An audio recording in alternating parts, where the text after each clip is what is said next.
Holy cannoli! Good morning, everybody. My name is Paul Liston Jr., aka Boy Green. I'm the New York Jets digital reporter for Heavy.com. Welcome to my YouTube channel. We're on YouTube, youtube.com/Boy Green25. Again, guys, like the video, hit subscribe. You know the discussion by now, but folks, we got to dive right into the mix here because there is some palpable buzz.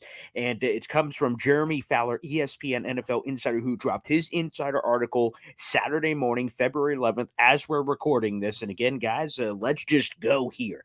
There is a lot of buzzworthy nuggets in here. And this is what Jeremy Fowler, this article is what he's hearing at the Super Bowl in Phoenix. Let's go. We're going to go in reverse order here and talk about the later news and then the new news as a part of this. Also, guys, if you'd like to follow along, there's an article down below explaining all of this in great detail with some more of my opinion.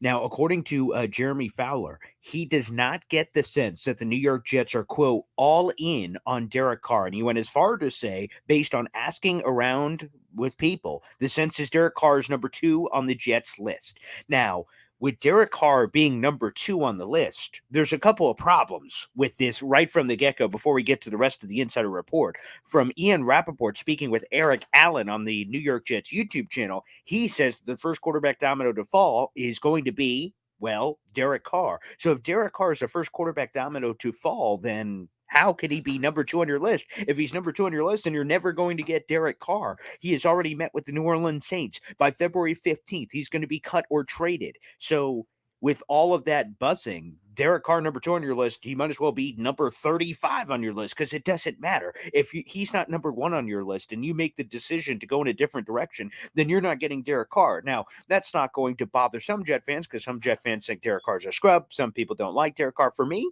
I think Derek Carr's a solid option. He would not be a bad fallback plan for the New York Jets. He's not my plan A, and we'll get to that in a second. But if he's not your plan A, then you're not going to get him because even if he's traded, it's obvious he's not coming to the Jets.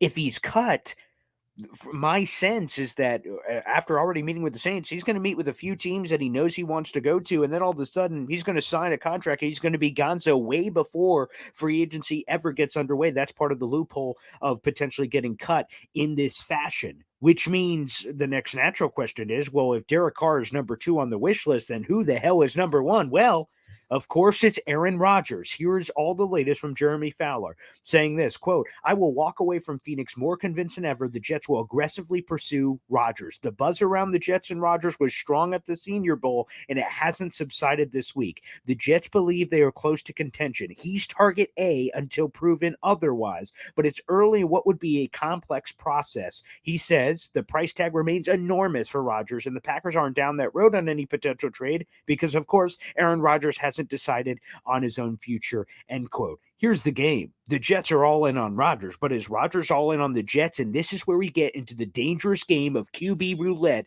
for the gosh darn New York Jets. By being all in on Rodgers, which, by the way, I agree with. He is plan A. He is option numero uno. He is going to be unquestioned or could be the best possible quarterback option available, and that's undeniable. He's a multi-time NFL MVP.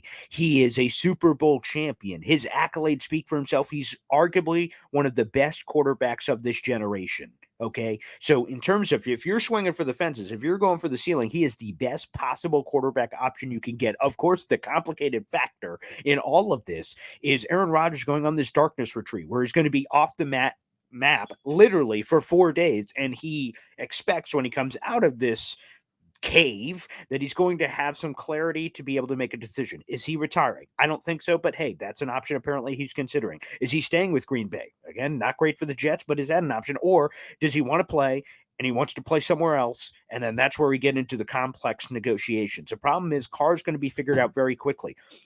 Aaron Rodgers in this particular case, he said this darkness retreat isn't coming for a couple of weeks. Well, a couple of weeks, man, we're starting to get kind of deep in the timeline here. The Jets need to make a decision on who their guy is and get him because, again, as I've said throughout the offseason, you get one gosh darn whack at the pinata.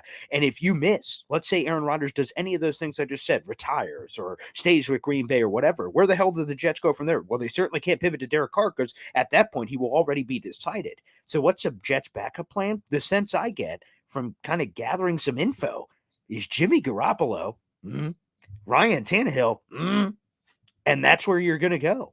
And quite frankly, that's not sexy. It does not move the needle. Again, I think you could have worse options than Jimmy Garoppolo and Ryan Tannehill, but I didn't want to rationalize it by saying, well, there could be worse. I want to say, wow, I want to be excited. I want to be titillated. I want my gosh darn juices to be flowing, baby. I mean, what in the flying hoot? They need to get the best possible guy, maximize this window. As Jeremy Fowler says, they believe they're close to contention. Does Ryan Tannehill?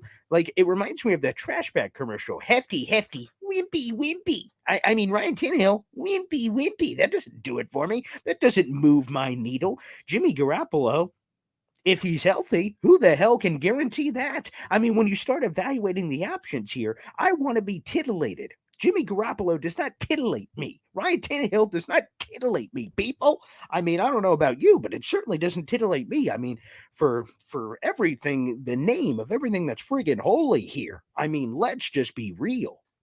So, of course, if the Jets land Aaron Rodgers, we're going to be celebrating like nobody's business.